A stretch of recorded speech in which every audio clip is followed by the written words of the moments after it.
680 business editor Richard Southern joins us. And Richard, many Canadians are outraged by U.S. President Donald Trump's tariffs. And you're looking at the many products we may not even realize are made here in Canada. Yeah, so, there's a lot of people, let's say they want to do a boycott of U.S. consumer products. So how hard or easy is it to buy Canadian? As you say, these are a list of products made in Canada. Ketchup. French's makes its ketchup in Leamington, Ontario. Remember, there was a big thing about that a year ago. Yeah. Whiskey. Let's get to the important stuff, Melissa. Wiser's Crown Royal. This is all made in Windsor by Corbeil Whiskey and Wines. Candy, a lot of that is made here. Nestle makes Coffee Crisp, Kit Kat, and Smarties in the Toronto area. Mars makes Maltesers and Milky Way in Newmarket. Ferrero Rocher makes its candy in Brantford. Toilet paper, Cascades, big Canadian paper company, they make that in the GTA as well. Yogurt, Liberté makes that from a dairy in Quebec, and that's manufactured in the Quebec region. Cars and trucks, of course, we know very important to the Ontario economy. Dodge Grand Caravan, Chrysler Pacifica in Windsor. The Edge, the Flex for Ford comes out of Oakville. The Chevy Silverado, GMC Sierra made in Oshawa, just to name a few. Lottery tickets, most of those scratch-offs we buy, they're made by Pollard Banknote in Winnipeg. But you know, Melissa, Canada accepts some 18% of U.S. exports, so we do have a lot of U.S. goods on the store shelves, but those are some you could buy if you do want to buy Canadian. It's interesting, too, going to the grocery store, how many people are looking through those products right now to see where does it come from? Yeah, and it's tough in the grocery store. You know, avocados, of course, they're coming from California. You got to really keep your eye on where they're coming from if that's something you want to do. All right, gamblers are rushing to put their money down on Donald Trump's chances of winning the Nobel Peace Prize.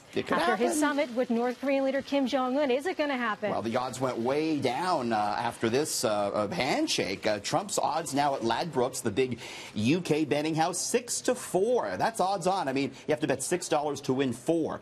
William Hill, another big betting shop, there's 7-4 odds that Trump takes home the Nobel Peace Prize. As far as who's going to win the election in 2020, Trump's the favorite right now, 7-4, followed by Bernie Sanders, a 12-1 shot, and Joe Biden, 16-1. You think he'd tweet about it, Melissa, if he won the Nobel Peace Prize? I'm sorry, can you say that again? You think Trump would tweet about it if he won the Nobel Peace Prize? Yeah, and I'm wondering, what would his acceptance speech be like? High ratings for that one. I'm sure. Royal Bank is planning to close some branches and cut up to 500 jobs.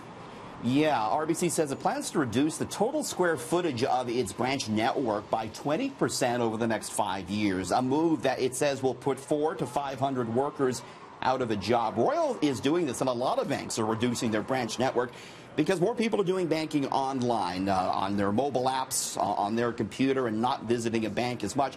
Fact of the matter is, though, earnings extremely good at Royal. In the last 3 months, the bank made a profit of $2.98 billion.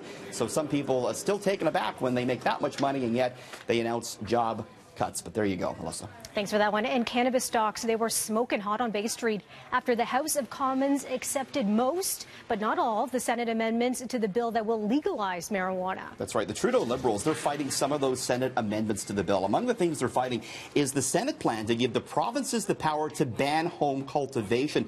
The government argues it's very important to permit Canadians to grow pot at home in order to fight the illegal market. Liberals also say they won't support amendments aimed at banning the sale of marijuana-based swag like T-shirts. The Senate now has this bill again. If they accept it as is, it could become law by the end of the week. We'll see what happens. They may want to continue fighting this, and then it ping-pongs between the House and the Senate. But as you say, marijuana stocks, they were up today. The Street feeling confident we are going to see legalization soon. Keeping an eye on all that timing there.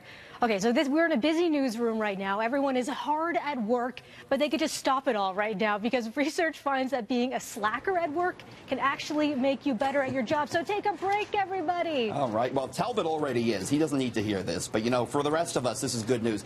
Take a long lunch break, they say, Melissa. Employees that take their full lunch break, they score higher on job satisfaction and efficiency.